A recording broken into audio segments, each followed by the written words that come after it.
আসসালামু আলাইকুম রহমতুল্লাহি ওবরাকাত। নাহমাদুহু ওয়া নুসাল্লি আলা রাসূলিহিল কারীম, আম্মা বা'দ। ফাউযু বিল্লাহি মিনাশ শাইতানির রাজীম।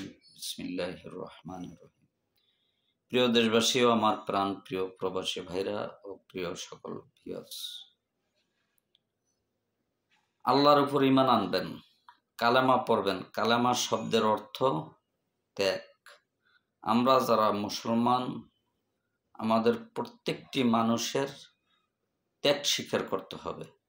যে ত্যাগ স্বীকার করতে পারবে সে পাক্কা মুসলমান, যে ত্যাগ স্বীকার করতে পারবে না সে পাক্কা মুসলমান না। কোরআন, হাদিস, দলিল।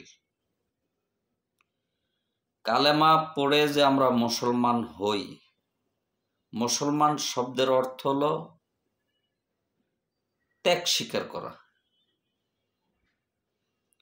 সমস্ত খারাপ কাজ থেকে আমাদেরকে বিরত রাখা, সমস্ত ভালো কাজের মধ্যে আমাদেরকে লিপ্ত রাখা। এটাই হচ্ছে মুসলমানের কাজ। পূর্ণাঙ্গ জীবনটাকে ইসলামের পথে পরিচালনা করা, এটাই হচ্ছে মুসলমানের কাজ। প্রত্যেকটি মুসলমান কালেমা পড়ে যারা মুসলমান হয়েছে, মুসলমানের সন্তান হলেই মুসলমান হওয়া যায় না।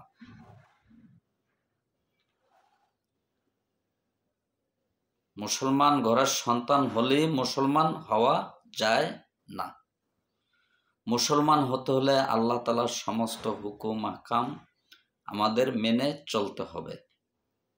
আল্লাহর উপর ঈমান আনতে হবে, নবীজির প্রতি ঈমান আনতে হবে, 5 ওয়াক্ত নামাজ পড়তে হবে, হক হালালি ভাবে চলতে হবে, হালাল রিজিক ভক্ষণ করতে হবে। লা ইলাহা ইল্লাল্লাহু মুহাম্মাদুর রাসূলুল্লাহ, এটার অর্থই হচ্ছে ত্যাগ স্বীকার করা। এটা যে আমরা পড়লাম, এটার অর্থই হচ্ছে ত্যাগ স্বীকার করা। যে ব্যক্তি ত্যাগ স্বীকার করবে সে পাক্কা মুসলমান, পাক্কা ঈমানদার। যে ত্যাগ স্বীকার করতে পারবে না সে পাক্কা মুসলমান হতে পারবে না, পাক্কা ঈমানদার হতে পারবে না। শুধু মুসলমানের ঘরের সন্তান হলেই মুসলমান হওয়া যায় না। কোরআন হাদিস পড়ে দেখবেন, ঘেঁটে দেখবেন। আল্লাহ তাআলা যেন আমাদের সকলকে পাক্কা মুসলমান ও পাক্কা ঈমানদার না বানাইয়া যেন কবরে আল্লাহ তাআলা না নেন। আমরা সকলের জন্য দোয়া করব। আসসালামু আলাইকুম।